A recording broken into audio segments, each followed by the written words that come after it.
Thank you all for coming. It's not many people come for the early sessions. People sort of build up, later on, but the early sessions are much more intimate, and that's nice because we can have a, more intimate discussion, especially towards the end when we'll open it up for questions. I have to say that the title of this session is a bit deceptive. It makes it sound it's going to be a lot more interesting than it is when Bachi dreamed up this thing of alternates and things like that. I think there is something that does link all the panelists here today. We'll come back to that in a little while. But I just want to set the context in which we are going to have this discussion today, which is going to talk about sexuality in a certain way. The context is that this has been an extraordinary year. A year of unprecedented change, a year of unprecedented challenge across the world in different political ways. But I think one common thread that we have seen is that the rise of a very strong populist nationalism, which is challenging and upending all our assumptions of life. And in particular, it is going to challenge the way that where people who are not exactly alternate, but who have perhaps belonged to minorities who don't easily fit a patriarchal narrative, where do we stand in this system? Now, I want to start off by saying that we cannot easily put labels over here. And that is one mistake that I think a lot of people have had in analyzing the rise of this sort of proto-nationalism that we've seen across the world this year.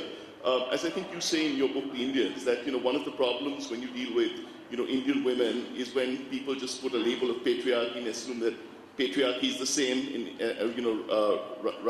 right across. But what we're seeing is that the new proto-nationalism that is coming up is trying in some ways to co-opt different minorities, trying to co-opt them to oppose different identities. We are seeing, for instance, in the US, a very large percentage of white Republican women voted for President Trump, despite saying that they didn't. In France, we are now seeing a challenge that is coming up with, on the one hand, it looks like next year you could have an election between Marine Le Pen and François Fillon. And it's a hard question, which I want you to answer, like who is less homophobic between the two? Because in some ways, I mean, Marine Le Pen, she flaunts all her gay copains and all her friends and all the people on the side. Whereas you could say Fillon is probably even more homophobic, coming. So who is like the least homophobic choice that France will face next year? So I'm going to start asking you that question.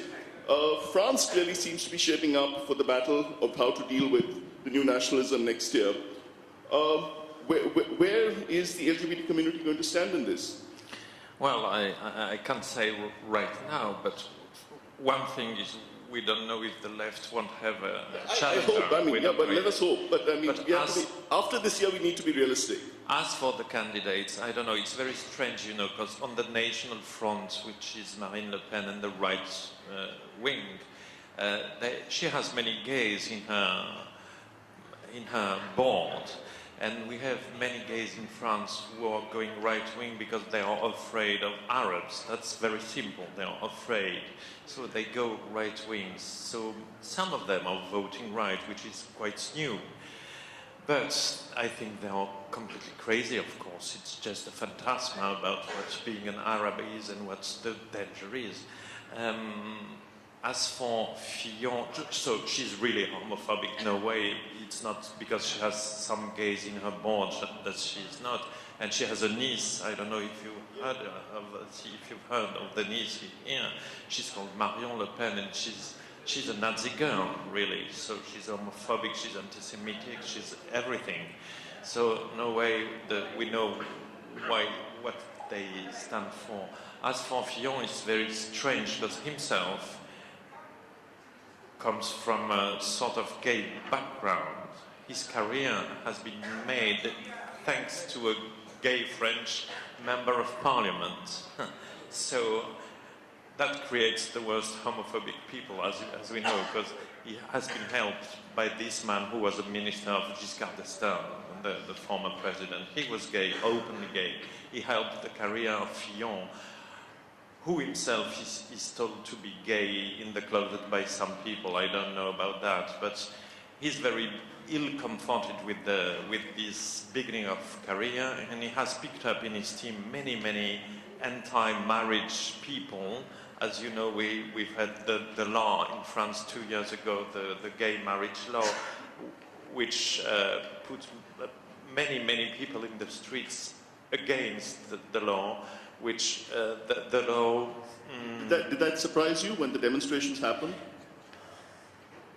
Yes, I was. You know, my last novel happens during this period of time. It said during that time. So I was quite amazed. I was probably too much of an optimist. I thought that things were settled. It would go very easily, just like it went in England. As you know, in England, they voted for the gay marriage in 1 hour. It went to the parliament, they voted, and that was it. In France, we had 1 year of manifestations of crowds in the streets. Where were they coming from? When I read the reports, and I read the reports of the politicians who then, as you said, homophobia has now become an electoral strategy. That's what you wrote in Le Monde. They seem to be invoking the idea of that, the phrase "La France profonde," whether they're coming that this is the deep, like Catholic reactionary France. It's a reactionary religious thing. It's the Catholic Church which managed that. You know, they were very frightened by what we call Mai 68, 68, the so-called revolution of 68. So the Catholic Church was very upset and unsettled by that. So they managed for 40 years to understand and win some sort of a cultural war. And so they created associations. They didn't act openly. They created associations to reenact their Catholic ideology. And it was all of a sudden in Paris when we saw the manifestations. It was all the people from Versailles, which means the very right-wing bourgeois Catholic suburbs, came into Paris. Usually revolutions in France is Paris going outside in the rest of the country. Now we had the rest of the country coming into Paris, which is the most liberal city in the country. So it was mostly organized by religion. And, again, this, of course, comparisons between countries are always facile, but to some extent the new nationalism seems to be appealing to this, deep sort of people who feel they are being ignored, they've been marginalized. Of course, there are people who are coming from a certain sense of privilege, but they don't see it. They play the minorities. I've seen, I don't know if it's right, that the AfD in Deutschland, in Germany, one of the leaders of AfD say that if they come to power, the first thing they would do would be to create a list of gay German people. I don't know if it's right, but they say that they could have said that. They play the minorities against the majority of people. That's as simple as that. And we are the most visible minorities now. They wouldn't dare going after the Jews, hopefully. But let's, one argument that is made sometimes is that this backlash, and I'm making an argument, I may not necessarily believe it, but I'm making it for the sake of the argument, is that one backlash is because, some movements have gone too far. Why did you want marriage? You had PACS, you had the civil union. So why did you want marriage? You can live openly, nobody's harming you. Why do you want to have children? And I want to ask you, Gil, because these arguments must have come up in Israel at some point. But today, Israel is the one place where, gay marriage happens. You live with your partner, you have a 13-year-old daughter, where gay people, take part in the armed forces. Now in the US, apparently the new defense secretary has said a lot of things about gays in the military. How come these arguments have never come up in Israel? Or how has Israel dealt with these arguments? Israel is very strange.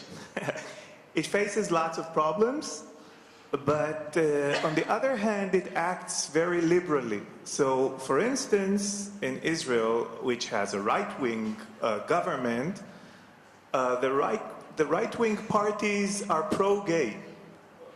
and Benjamin Netanyahu, our prime minister, who I'm deeply dissatisfied with, is very pro-gay. He has made it his business to show that he befriends gay people, that he supports gay people, that he supports gay organizations, and he's a very right-wing person. So in Israel, I would say that the problem from a gay perspective would be religion and not right or left-wing. But he depends on religious parties for his support. He does, but he depends on other parties as well. And again, it's complex because if you want to look at the left in Israel, so a part of the left would be the Arab parties, but the Arab parties are the most anti-gay parties because these are very conservative communities. Now, they're lovely people, of course, but they come from a different background and they do not support any gay progress.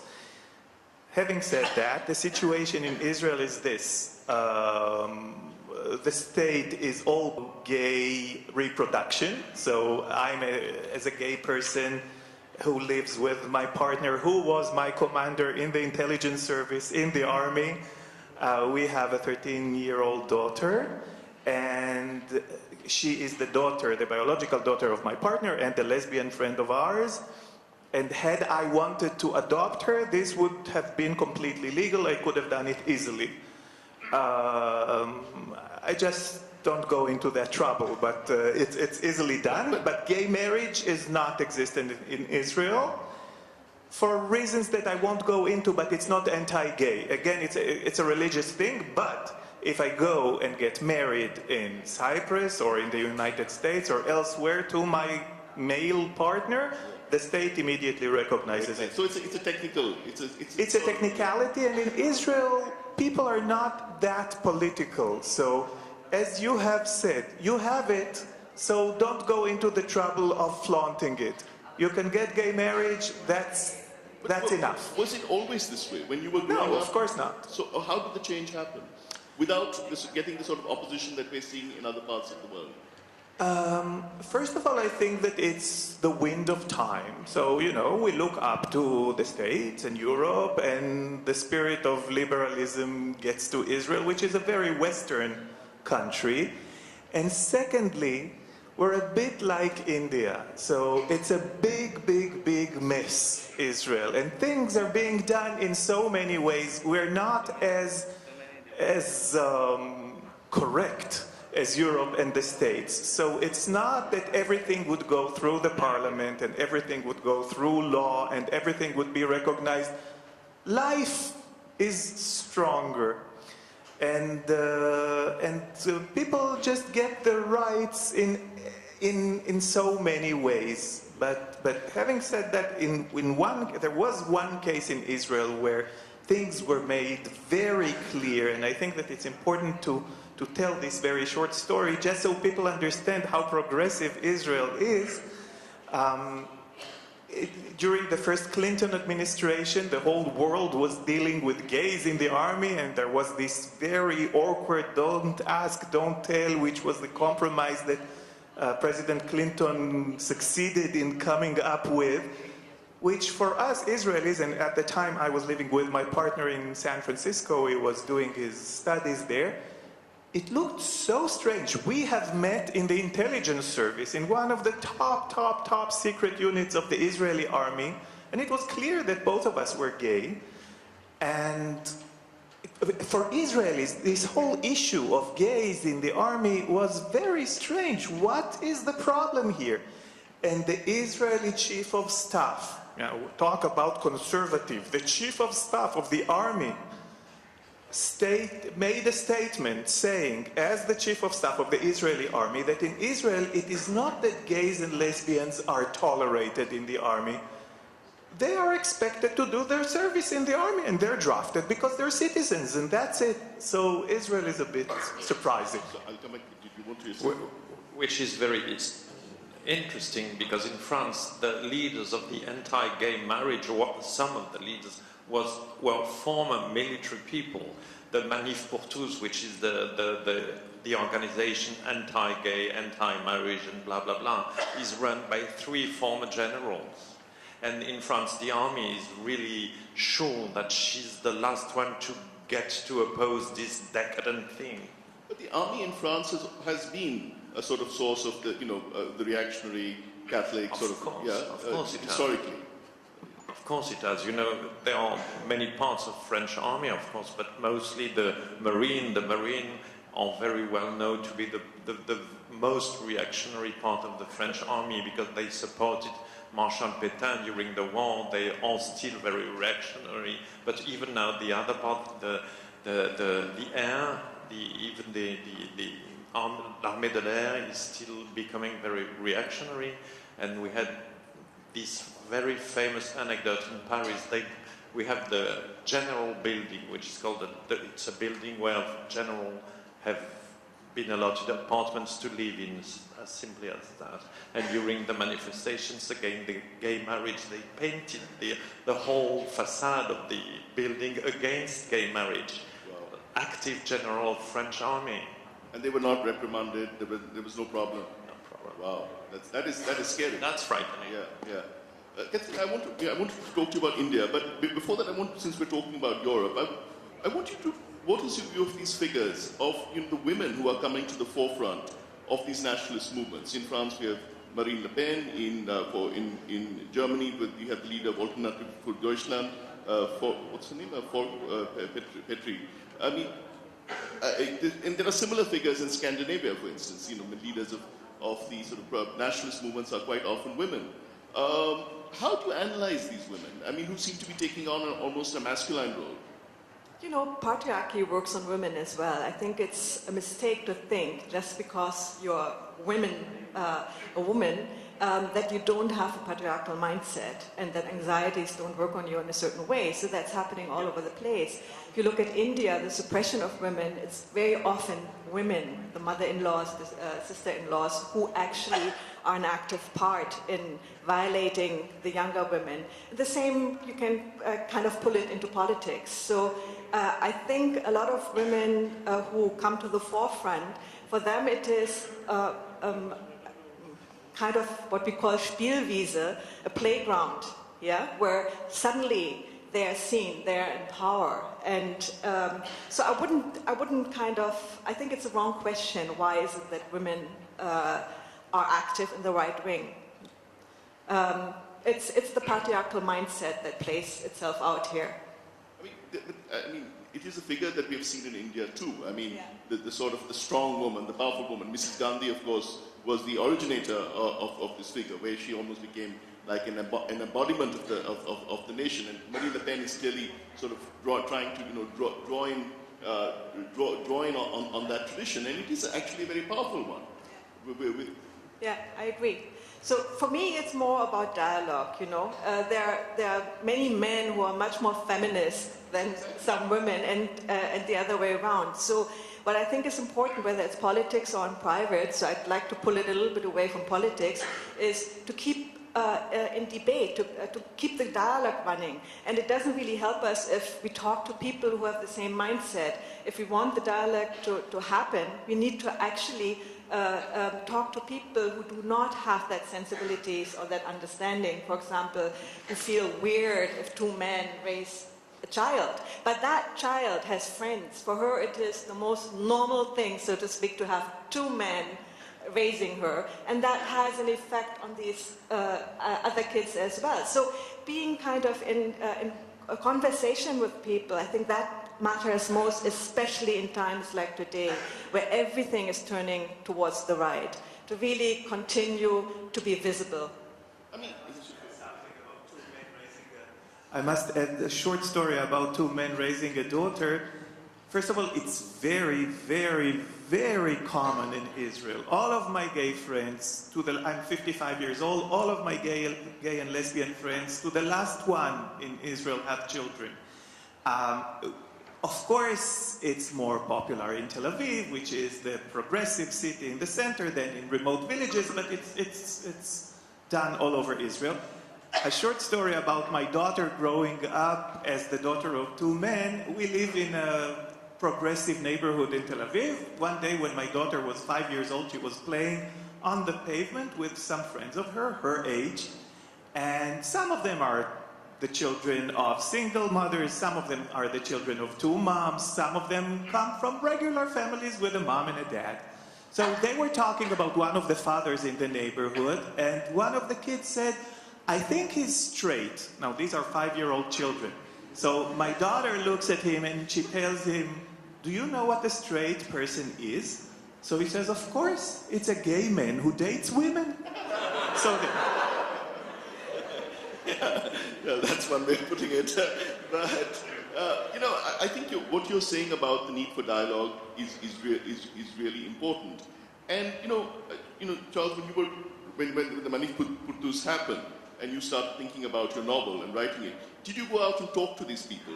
Did you have any idea where they were coming from? I mean, where did this extraordinary passion and anger come from? There seems to be in the sense of hurt. Well, I didn't speak to them, they spoke to me. There were hundreds of thousands of them in the streets, and then they were all on TVs and blah, blah.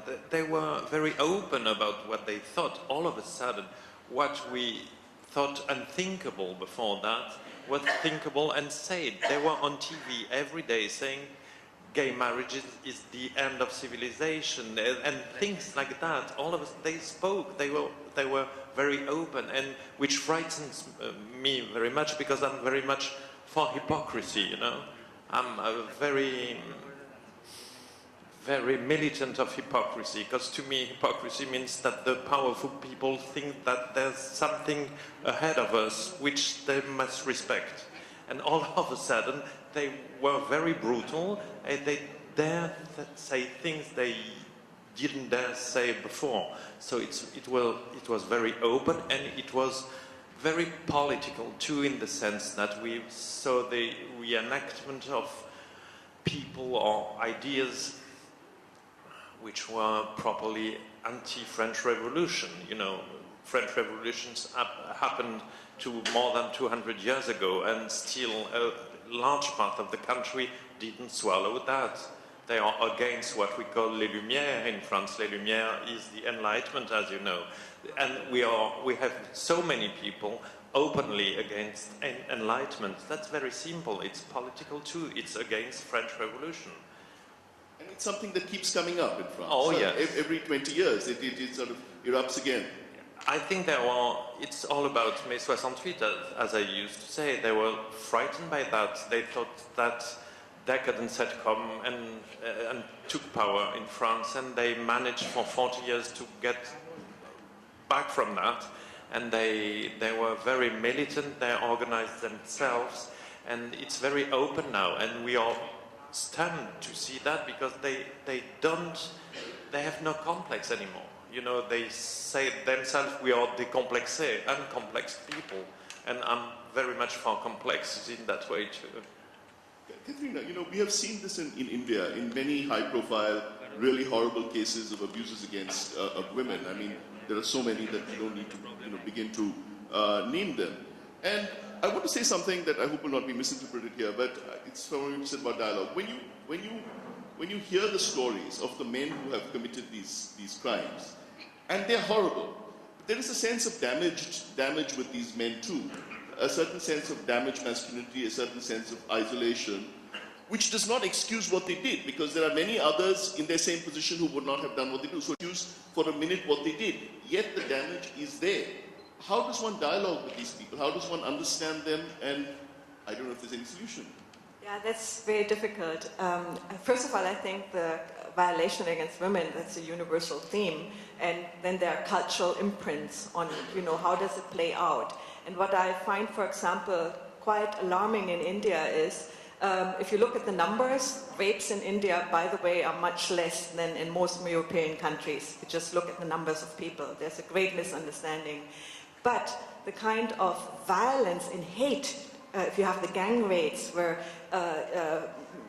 bottles are, pushed into the vagina of women and so on. So the amount of violence and hate, that kind of points to what you call also the violated male that needs to play out that violence, where one needs to look into. So maybe it's not just talking to these kind of men, it is also creating a consciousness, where is the cultural pattern that this arises. So what is it that men feel so threatened by women, and that so much hate is kind of accumulating, that there is a pattern that tremendous violence is acted out once there's a chance. And I'm talking about the gang rapes now, which is really a very Indian way of showing the hate towards women. So I think that is important in the classrooms, at universities, and public debates like here. What is it that it's very kind of, what is Indian about that kind of violence?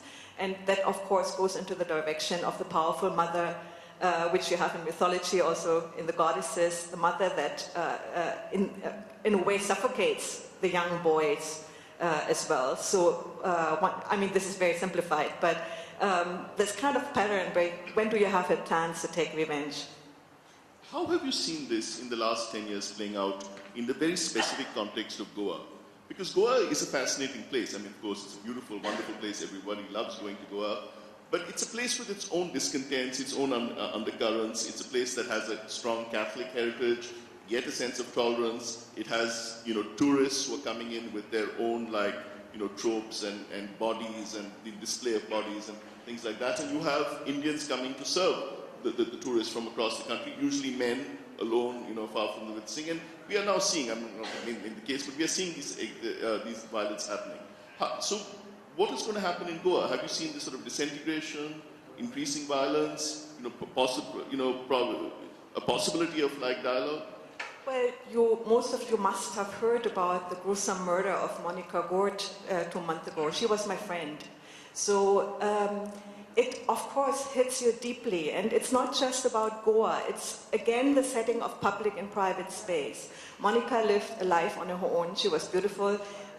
She was a woman who lived on her own terms, alone. She was beautiful, talented, successful. She was outgoing. So a woman who kind of does not hide away if she lives alone. A woman who kind of stands up for who she is, has a different kind of vulnerability in a society like India. Because there are certain men who have images, whether it's from pornography, whether it's from some American TV series, where there's this idea of whoever does not fit into being connected to a wife of, a sister of, a mother-in-law, or whatever. So if you're not connected to some male protector, you're disregarded and disrespected. I've seen it myself when I did my exhibitions on sexuality and sensuality. I get funny calls at night. Yeah? That's normal. So you deal with it. You still have to go out and do it, because we all have to kind of make it more, we have to occupy public space. But this is, I think, the problem. It's not Goa. It's that public space in India and many patriarchal societies is regarded male space. And when we have the discussions about rapes, it's not what is wrong with the society, whether in India or anywhere, but it's like, oh, women are not safe, let's push them back into private space. No, this is not acceptable. And in that case, Europe is different. I mean, I feel when I enter public space in Germany, I go in a bar at night, I don't think twice, I feel safe. Because in a way, a woman has more kind of visibility in the public realm than in a country like India, where my alarm, I'm always alert. Gil, could you tell us a little bit about, we talked about gay men in Israel. How is the position of women evolved over here? I mean, does, for instance, the fact that, women serve alongside men in the armed forces, has that led to a different, attitude towards women's place? And that we're not seeing these sort of problems? I would say that in Israel there is a great deal of equality, and lesbians are very visible in Israel, and you have, gay and lesbians in the parliament, openly gay and lesbian, and it's not, Israel is not heaven and not everything is pink, but I don't see, it's not that gays and lesbians are the same animals, you know, we're different, but we have the same rights, I would say. I remember once, the only time that I was active in a demonstration, usually I'm a very private person, but once we had an idiot for a president, really, a dreadful president, and one day he was giving a lecture in a high school in a city in the northern Israel, and he was addressed by a gay student asking about gay rights. And the president of Israel, talk about hypocrisy, the president of Israel said, well, personally, I really dislike them, and started imitating gay, effeminate people on stage. And it was clear that a demonstration was in place, and gays from Tel Aviv and from other cities flocked to the president's residence in Jerusalem to demonstrate. And being the minor celebrity that I am, I was asked to come too, and of course I did, and I was a bit, you know, excited, and I said, I want to hold a picket, I want to hold a sign, give me a sign, and I got a sign, and I held it, and it's in the neighborhood that I grew up in Jerusalem. So bus number 9 passes along the demonstration, and all my neighbors from my childhood look out from the bus and see me holding the picket, and I see that they're very surprised. And I say, what's wrong with them? I am as gay as Macy's in Christmas. I mean, everybody knows that I'm gay. But they're all shocked. And only when the demonstration ended, 2 hours later, did I bother to look at the sign that I was holding. And it said, I'm a proud lesbian. And I am. So, Absolutely. Okay, before we go over to the audience, which we will soon, I want to ask that, there are two possible responses to this rise of this, strong, resurgence of masculine nationalism. One seems to be, do we get co-opted by it? Because clearly there is an invitation to some people that you can be part of us if you join us in opposing the other.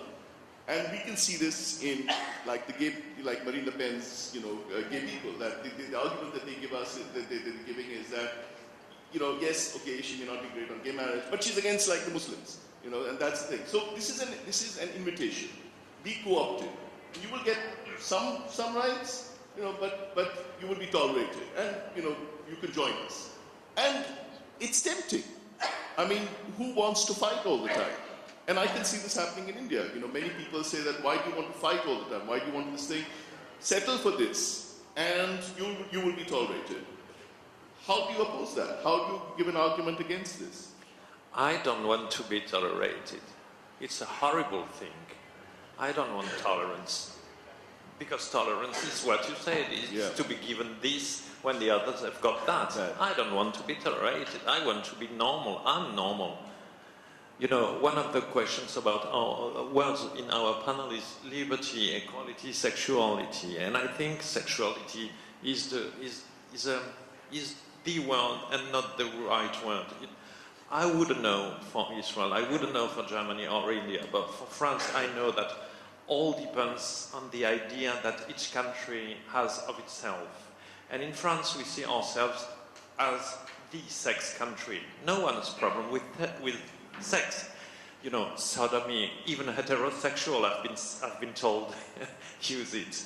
So it's not the sex which is the problem. The problem is love. What frightens people in France is that two men or two women could be in love with another. That's what destabilizes these people. So the real question is not sexuality, is love, is to make these people understand that love can exist. And French people hate love because love is femininity for them. It's feebleness. So I'm for feebleness too. And another response can be, if I may say, literature. It's to show these people how they are. In my novel, I created a character which is in France at last, I think, the first character of a homophobic person. it has never been shown in a novel. And it has created a huge scandal. I've been attacked in the press for that. I've got death sentence, menaces on Twitter and blah, blah, blah, only because I showed a French MP character, which is a homophobic person. We have to show them how they act, how they are, simple as that, I think. Because they speak, they shout, but no one tells them, you are like this and you are like that. Can I challenge you here? I mean, when you say it's love that people are scared of, not sexuality, I'm not so sure about it. I think I could imagine that it's more the visibility. So if you're in love with your partner and you express it in society, that's what matters, not the love or sex part. I think people are very afraid of same-sex, or to even admit that there is not just two center poles, this is feminine, this is masculine, but that there's a fluidity. There can be men who have much more feminine traits and so on. People are afraid of that, I think, and if you show it, I could imagine that this is the thread, that they need to address perhaps their own kind of sexuality, which is not as polarized as society expects it to be. I don't know, but in Germany, for example, we now have a law, I mean, it's a European Union law that there are same rights for all kind of relationships that are there, and it got implemented, I think, around 2009. So now in the curriculum on sex education, which we have in Germany, the discussion, even with with the church and so on, is not longer do we accept, but how do we accept? I find that interesting. This is not enough. I totally agree with you. I mean, everyone wants to be accepted as one part of society, no matter where one is standing in one's sexual desires. But the fact that even the conservatives in Germany are now not any longer opposing that this is part of the sex education, but rather fight, should it be tolerance or should it be acceptance? I think that's interesting. But how do you react when, and this has happened in, I think, Denmark, Yeah. when this acceptance is forced on people? For instance, I think it was Denmark or maybe the Netherlands, which said that they did a film which has to be shown to all immigrants, saying that they're saying you have to accept it. Now, in one sense, that's good. You're being shown the values of the country that you're thinking. On the other hand, it's also forced. How do you deal with that? I think force never helps. Again, we are back at dialogue. I mean, laws might help to implement certain structures, let's say in schools, and I think that is helpful because the kids, they're very open actually. It's the parents who infuse it, or the society that infuses it. So if it starts from there, maybe the next generation, and people are more tolerant already because, not accepting, tolerant, because there are so many different ways of life, not only sexual kind of partnerships that are gay, but also very, very different, patchwork families. So I think there is a tendency, and that's my hope. I'm an optimist. Yeah, I see that. You're not an optimist. No, I'm not, because as for the next generation, as we see in France, 1/3 of the youth, which means people between 18 and 25 years old, vote for Marine Le Pen. It's the most important political party in the French youth. So talk me about the next generation. I'm not that sure they're all that liberal. But how do you explain it? Surely the youth are not afraid of love. Is it just that they've lost a sense of history, or lost a sense of identification with the other? Well, we've all been young, or some of us have been young, and so we can remember that it's all about ideas of chivalry and things like that, and I think it's very simple, and it's a romantic idea of youth. I suppose that for them, being right-wing is being like a chevalier, defending values and stupidities like that. I'm very pro-youth, but not all of young people are very clever. What do you think, Jill? Do you think love is what people are really afraid about? I don't understand what this fascination with youth is all about. I hate them. They're idiots. young people are usually dumb, and this is why they're right-wing and they're anti-gay, and it's clear when they grow up and they learn something about the world, they become wiser. But I never liked being young. I was born 80 years old, and I like it this way. I don't like young people.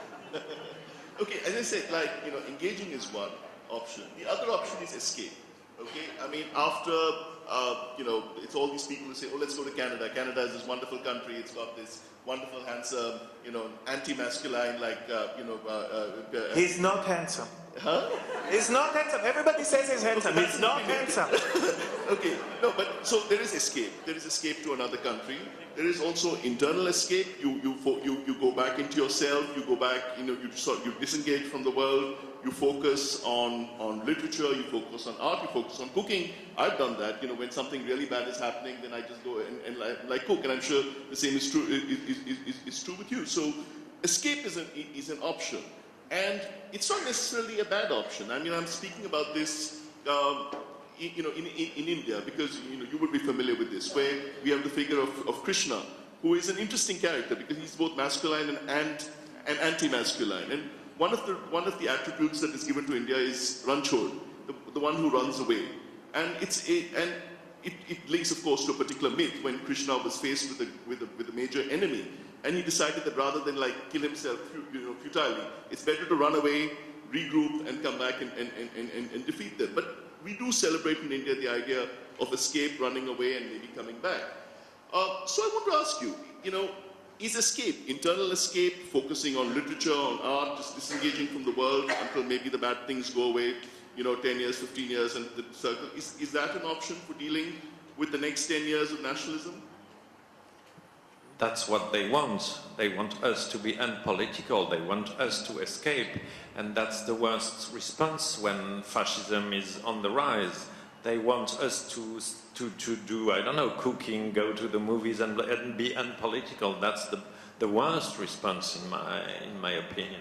I would say, I've read some sentence by Tocqueville, the famous French thinker, a few days ago, and he says, one definition of tyranny could be that tyrants don't want to be loved, they want us not to love ourselves. So they don't want us to speak between ourselves. They don't want us to speak at all. So I would say that escape is a terrible response. They keep power with our escaping. I totally agree. I think, they shrink our space, so we need to grow. I tell you a little kind of anecdote. I did research in India on the right wing many years back, and through a contact, through a sadly an ascetic, I could join or witness one of the major international meetings at that time. The media, it was blown up like that, as if this right-wing kind of group was a major threat to the Indian nation. And there were gunmen outside that building and so on. No one could enter, this and that. I was sneaked in.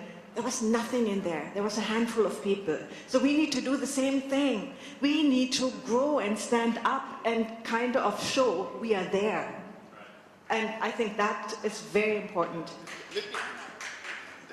They want us to be discreet. What we need is a little bit more of vulgarity. We need to be vulgar. I beg to differ. We need to stand for ourselves, of course, but I think that another thing that we need is responsibility. I'm not educated enough to know how it is in India or in France or in Germany, but in Israel, at home, where we face so many problems, I personally deeply believe that the Palestinian problem in Israel is much more important right now than the problem of gay rights. So when I vote for the parliament or when I join movements, I want to make sure that these people who suffer so much and deserve their liberty would get it.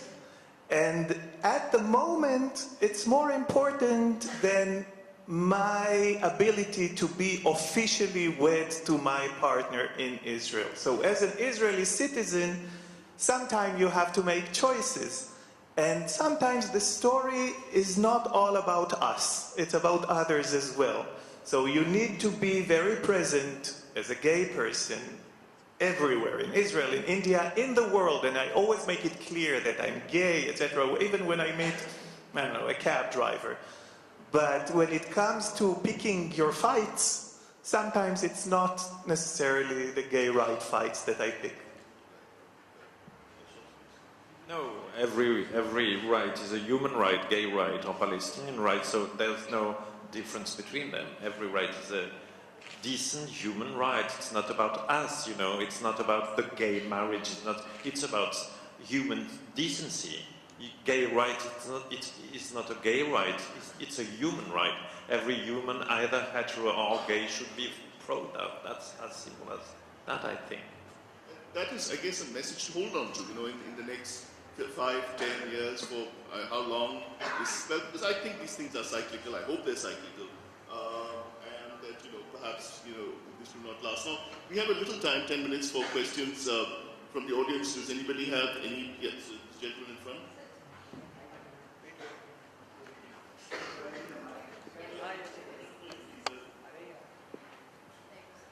No, I just want to touch on this last point because I was in Gaza a couple of years ago and I find myself grappling with this.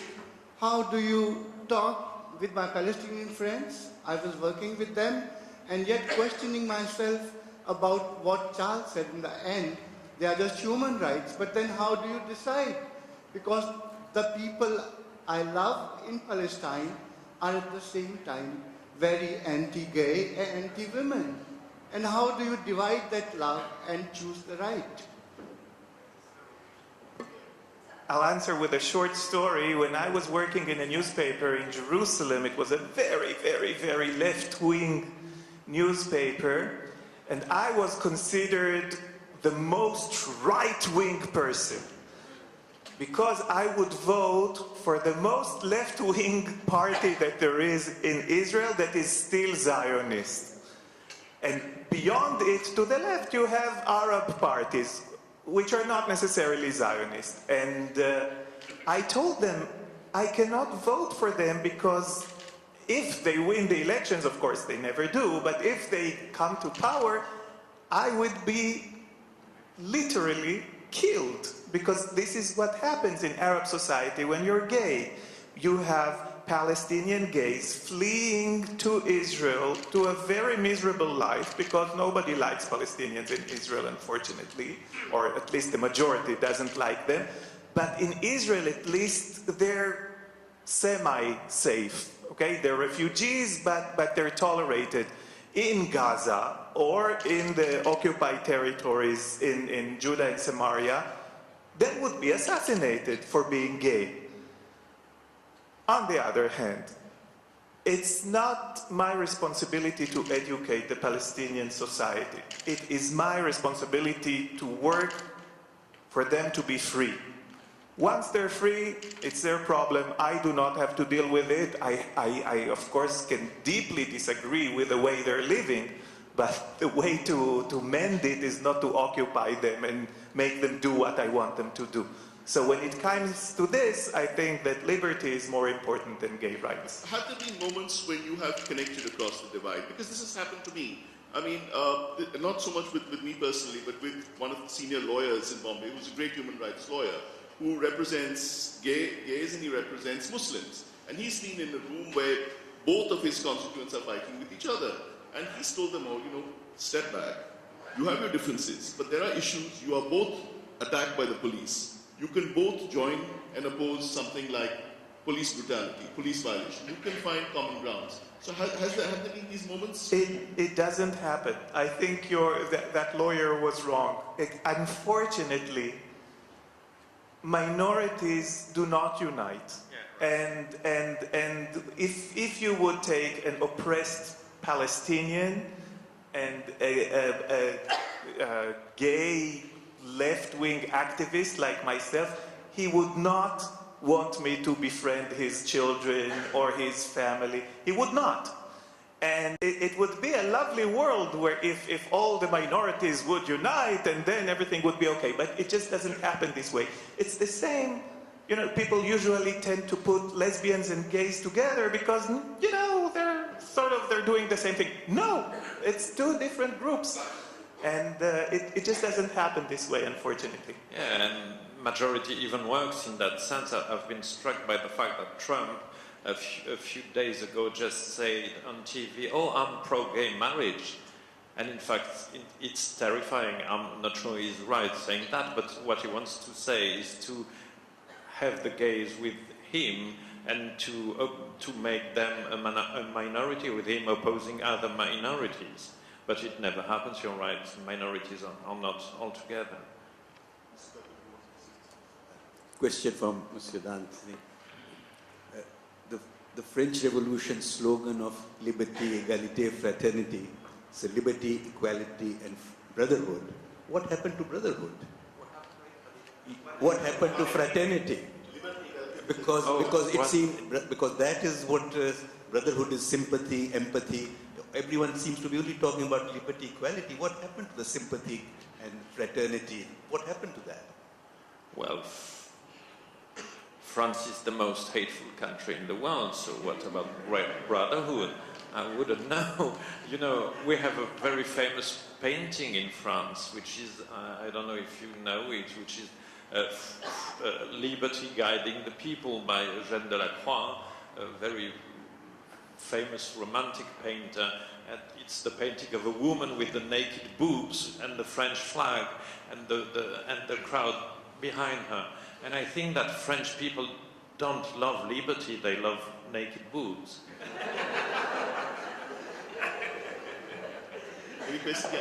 I want to tell you about fraternité. When I was studying about the French Revolution in Israel, you study about it on 7th grade or so. So we all talk about it with admiration, you know, it changed the world and it gave us the values that we believe in. My teacher said, look at the flag, look at the colors, look at the message. Égalité, yes. Liberté, yes. Fraternité, it'll never work. Hi there. I have two questions. One is for Charles and Katrina and one for Jill.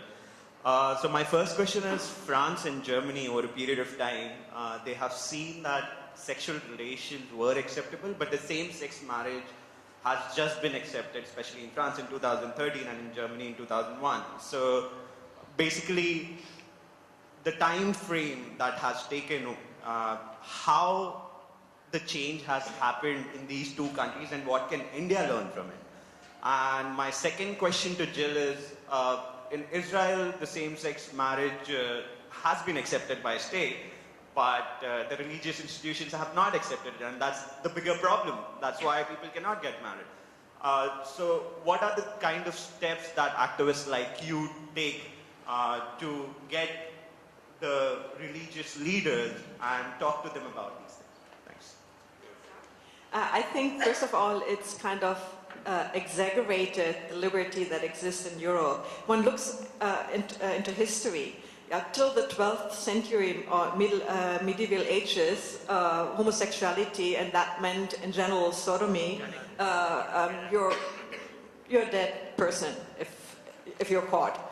And we're talking about the last 50 years and where kind of that movement starts, and the last few years where luckily some laws are implemented. But if I'm looking at India, where there was such more, more space given to other sexualities, we forget that. It might be different today because it's such a kind of sexual suppressed country now. But in history, there was much more space for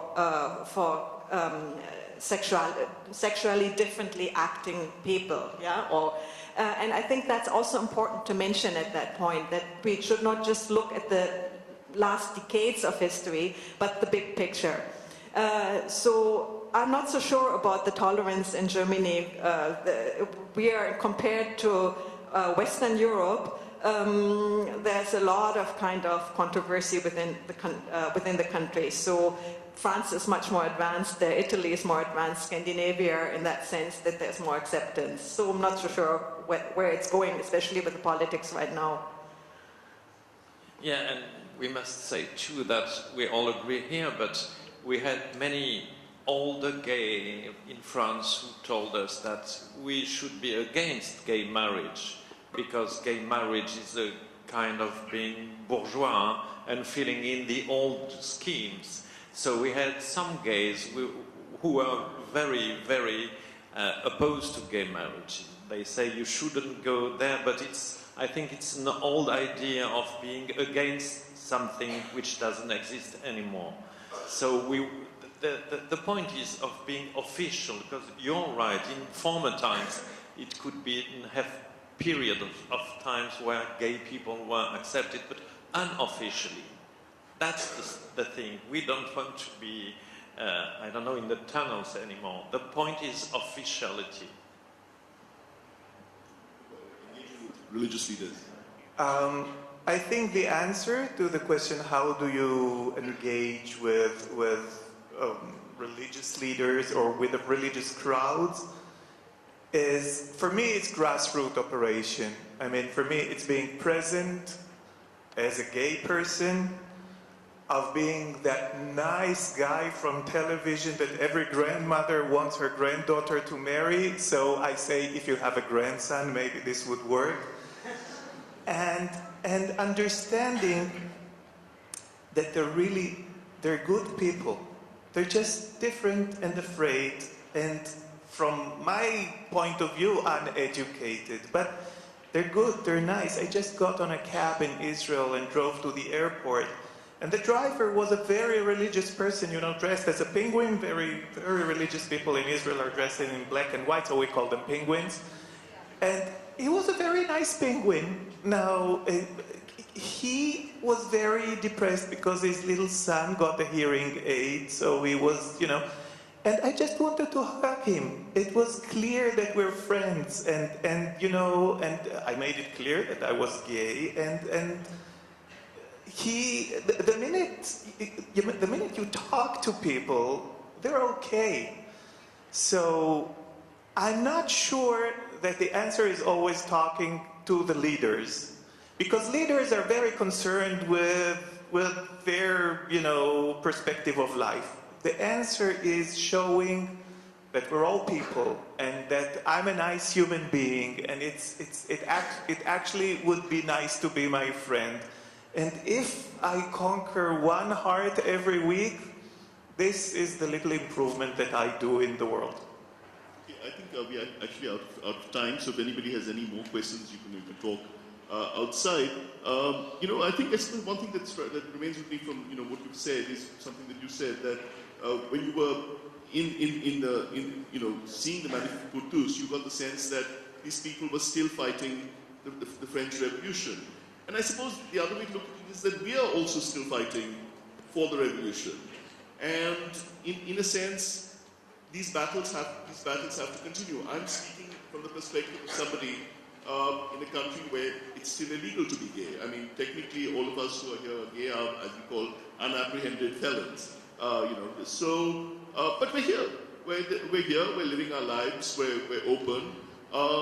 In my lifetime, in my 10 years or so as being part of the activist movement, I've seen a huge change. We've won some battles. We won originally at the Delhi High Court, and we lost to the Supreme Court, and we're still fighting, and we still hope to win again, but we don't know.